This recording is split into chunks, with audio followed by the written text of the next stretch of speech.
Welcome back students. आज हम करने जा रहे हैं chapter first number systems. Number systems में हम सबसे पहले पढ़ते हैं नेचुरल नंबर्स। छोटी क्लास से आप पढ़ते आ रहे हैं नेचुरल नंबर्स क्या होते हैं। Counting numbers are called natural numbers. कहां से स्टार्ट होते हैं? 1 से स्टार्ट होते हैं। 1 2 3 4 5 6 7 8 9 and so on up to infinity. Infinity किसके लिए होता है? अनंत के लिए, यानी कि कोई एंड नहीं होता इन नंबर्स का। जो कि हमारे कई बच्चों को क्या होता है, अगर पूछ लिया जाए 99 नेचुरल नंबर होता है तो बता नहीं पाते। जो नंबर हम काउंट कर सकें, जैसे हम टीचर पे काउंटिंग सीखते हैं 1 to 100, फिर 100 to 200, फिर 200 to 300, जो काउंटिंग में आते हैं numbers that are called natural numbers. ठीक है। इंफिनिटी हमारा कोई भी नंबर नहीं होता, ये सिर्फ किसको रिप्रेजेंट करता है? जो ये नंबर्स हैं हमारे इनफाइनाइट हैं, अनंत हैं। कोई सबसे बड़ा नंबर हम बता नहीं सकते कौन सा होता है नेचुरल नंबर्स। इनकी आपको नॉलेज अच्छी तरह होनी चाहिए क्योंकि आगे भी काम आएगा ये। होल नंबर्स, अगर इन नेचुरल नंबर्स में हम जीरो नंबर और इंक्लूड कर दें, यानी कि natural numbers including zero are called whole numbers. तो 0 1 2 3 4 5 6 यानी कि पूरे के पूरे जो नंबर्स हैं वही हमारे, इनमें ना तो पॉइंट के नंबर आते हैं, ना फ्रैक्शन वाले नंबर्स आते हैं, ना ही माइनस के आते हैं। ध्यान रखना, 0 1 2 3 4 5 6 7 8 9 10 जो काउंटिंग में आते हैं वो नंबर्स हमारे होल नंबर्स हो गए। इंटीजर्स, जो हमने अभी होल नंबर्स डिफाइन किए हैं, ये नंबर्स और उनके नेगेटिव्स भी, whole numbers and their negatives are called integers. देखिए 0 1 2 3 4 5 और इधर माइनस में। ठीक है, नंबर लाइन पे आप ये नंबर लिखते हैं ना 1 2 3, ये हमारे इंटीजर्स होते हैं, इधर माइनस में लिखते हैं। समझ आ रहा है? इनमें भी ना तो पॉइंट के नंबर आते हैं, ना ही हमारे फ्रैक्शन में, जैसे 3/4 इसमें नहीं आता। समझ आ गया? और जीरो के उधर की तरफ जो होते हैं वो पॉजिटिव इंटीजर्स होते हैं, और जीरो के इधर जो नेगेटिव होते हैं वो नेगेटिव इंटीजर्स होते हैं। रैशनल नंबर्स, अब रैशनल नंबर्स आप 6th-7th क्लास में सीखते हैं। रैशनल नंबर्स कोई भी नंबर जिन नंबर्स को आप अपॉन की फॉर्म में लिख सकें, जैसे 3/4 4/5। ठीक है, यानी कि p/q या a/b भी बोल सकते हैं आप। Numbers of the form p/q, वो नंबर्स हमारे क्या होते हैं? रैशनल नंबर्स होते हैं। लेकिन कंडीशन होती है p और q पे, ये नहीं है p और q कुछ भी हो। p और q क्या होने चाहिए? हमारे इंटीजर्स होने जरूरी हैं। और जो डिनोमिनेटर है, डिनोमिनेटर यहाँ पे क्या है? q, और p क्या है? न्यूमरेटर। जो डिनोमिनेटर है वो जीरो नहीं होना चाहिए, क्योंकि अगर नीचे डिनोमिनेटर में जीरो हो गया तो नंबर तो डिफाइन होगा नहीं, क्योंकि किसी भी नंबर को हम जीरो से डिवाइड नहीं कर सकते। फॉर एग्जांपल 3/5 ये रैशनल है। किसी भी नंबर को रैशनल देखने के लिए डिनोमिनेटर और न्यूमरेटर इंटीजर होना। देखो ये न्यूमरेटर है, ये डिनोमिनेटर है, दोनों क्या है? इंटीजर्स हैं, तो ये रैशनल है। ये भी रैशनल हो गया -5/7 -6, ये भी रैशनल है क्योंकि इसके नीचे 1 लगा सकते हैं। और न्यूमरेटर और डिनोमिनेटर दोनों ही हमारे क्या हैं? इंटीजर्स हैं। 7 इसका मतलब है 7/1। इसका मतलब अभी तक हमने जितने भी नंबर्स किए हैं रैशनल से पहले वो सारे रैशनल्स हैं, क्योंकि देखो 6 है, इसको लिख सकते हैं 6/1। तो न्यूमरेटर और डिनोमिनेटर दोनों के हैं हमारे इंटीजर्स हैं। पता लग गया आपको? p/q की फॉर्म के जो नंबर्स होते हैं वो क्या होते हैं? रैशनल नंबर्स होते हैं।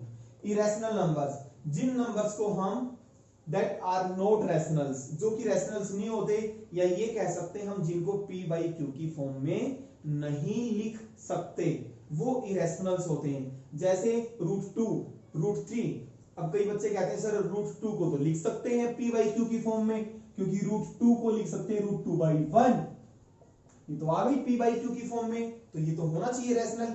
भाई कंडीशन है p हमारा √2 q ये, बट p इंटीजर होना जरूरी है।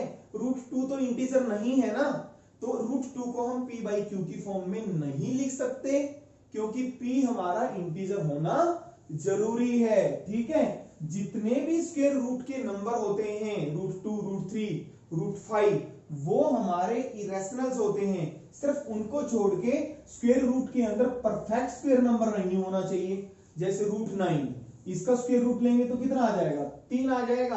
और 3 तो कैसा होता है? रैशनल होता है, क्योंकि 3 को हम लिख सकते हैं 3/3। 1 जितने भी स्क्वायर रूट के नंबर्स होते हैं और जिनके अंदर परफेक्ट स्क्वायर नंबर नहीं होता वो हमारे सारे इरेशनल्स होते हैं। √2, √3, √5, √7, √8, √10, √11। समझ आ गया? रियल नंबर्स रैशनल और इरेशनल दोनों को कलेक्ट कर लो। जितने भी रैशनल्स हैं और इरेशनल्स हैं उनकी जो कलेक्शन है वो कहलाते हैं हमारे रियल नंबर्स। यहाँ पे आप रियल नंबर्स तक पढ़ेंगे। रियल नंबर से भी आगे नंबर्स आते हैं कॉम्प्लेक्स नंबर्स, वो 11th क्लास में पढ़ेंगे। अभी तक 10th का हमारा सिर्फ कहां से लेकर है, नेचुरल नंबर से लेकर रियल नंबर्स तक। तो रियल नंबर्स कौन से होते हैं? Collection of rational and irrational. Irrational और रैशनल को मिला दो तो क्या बन जाते हैं? हमारे रियल नंबर्स बन जाते हैं। देखिए स्टार्ट करते हैं हम एक्सरसाइज 1.1। क्वेश्चन फर्स्ट देखिए, is zero a rational number? क्या जीरो रैशनल नंबर होता है? Can you right in the form p by q? क्या इसको आप p by q की फॉर्म में लिख सकते हैं? where p and q are integers and q is not equal to 0। मैंने बताया था रैशनल नंबर्स वो होते हैं जिनको हम p by q की फॉर्म में लिख सकते हैं। अगर जीरो को हम p by q की फॉर्म में लिख सकते हैं तो रैशनल होगा, अदरवाइज नहीं। Is zero a rational number? Yes, zero is a rational number. Can you write in the form p by q? 0. Since 0 can be written as 0 is equal to 0 by 1, क्योंकि 0 को किसी भी number से divide करोगे 0 को छोड़ के, जैसे 0 by 1 तो 0 ही होगा। 0 को किसी भी नंबर से डिवाइड कर दो 0 को छोड़ के, सिर्फ 0 by 4, 0 by 3, 0 by 9 लिख सकते हैं। 0 को p by q, देखिए 0 by 1 0 ही होता है, और 0 ये हो गया p और ये हो गया q। p और q दोनों क्या है? हमारे इंटीजर्स हैं। दोनों क्या है? हमारे इंटीजर्स। समझ आ रहा है? तो 0 को हम p by q की फॉर्म में लिख सकते हैं। Since yes 0 is a rational number, since 0 is equal to 0 by 1, 0 by 4, 0 by 3 and 0 by 9। और कुछ भी लिख सकते हैं, 0 by 8, 0 by 7, whatever। Question number second पे आए, फाइंड 6 रैशनल नंबर्स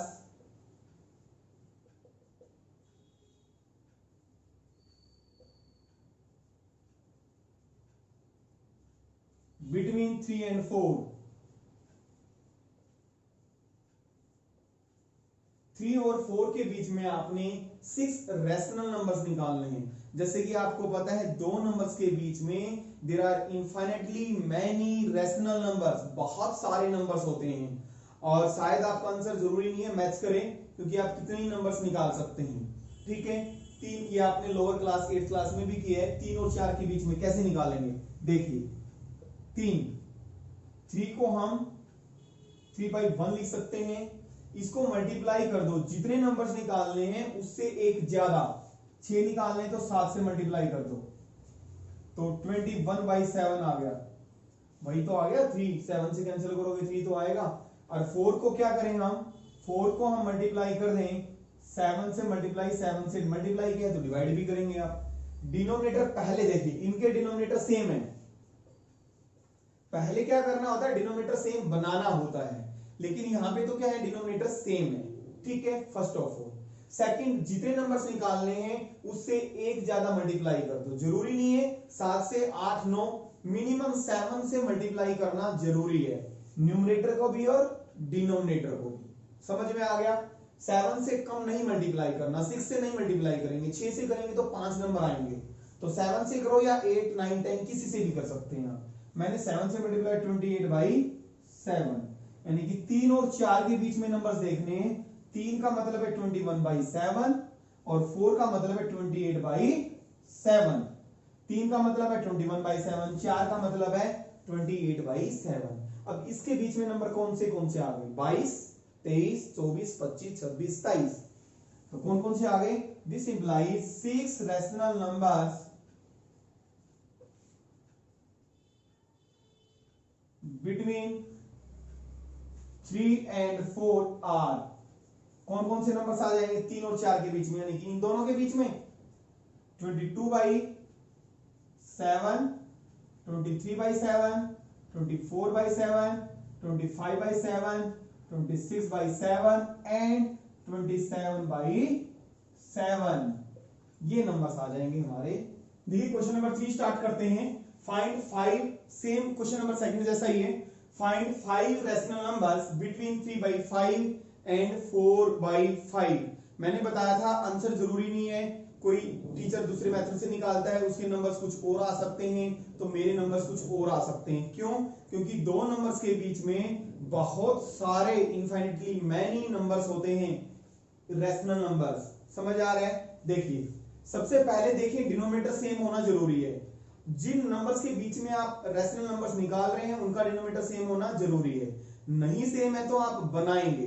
सेम है डिनोमिनेटर्स, तो 3/5 इसको मल्टीप्लाई कर दें। 3/5 कैन बी रिटन एज 3/5 को आप मल्टीप्लाई कर दें, जितने नंबर्स निकाल रहे हैं उनसे कम से कम एक ज्यादा।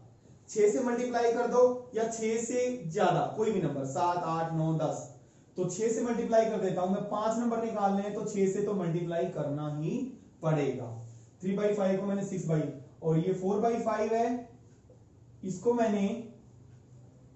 भी मैंने 6 से मल्टीप्लाई, दोनों को सेम से मल्टीप्लाई कर रहे हैं। ये आ गया 18/36 और ये आ गया 24/30, यानी कि जो मेरा 3/5 है वो कितना बना 18/30। ठीक है, 3/5 किसके बराबर आया 18/30 के, और 4 यानी कि 3/5 इसके बराबर होता है और 4/5 इसके बराबर होता है। कैंसिल करोगे तो आपको पता है स्टैंडर्ड फॉर्म यही आएगी इसकी, आपने किया है 8th क्लास में। 3/4 इसके बीच में आ गया और 4/5 इसके इक्वल आ गया। यानी कि इन दोनों नंबर्स के बीच में रैशनल नंबर्स निकालने का मतलब है इन दोनों नंबर्स के बीच में निकालना। इन दोनों नंबर्स के बीच में निकालने का मतलब है इन दोनों नंबर्स के बीच में। इन दोनों नंबर्स के बीच में कितने नंबर्स होंगे 18 के बाद 19, 20, 21, 22, 23। Hence 5 rational numbers. समझ में आ रहा है ना? इन दोनों नंबर्स के बीच में नंबर्स निकालना, इसका मतलब है इन दोनों नंबर्स के बीच में नंबर्स निकालना। ठीक है, hence 5 rational numbers between 3/5 and 4/5 are कौन कौन से नंबर 18 और 24 के बीच में देख लो 19/30, 20/30, 21/30, 22/30 एंड 23/30। देखिए इन दोनों के बीच में निकालना है, इन नंबर्स को काउंट नहीं करेंगे आप।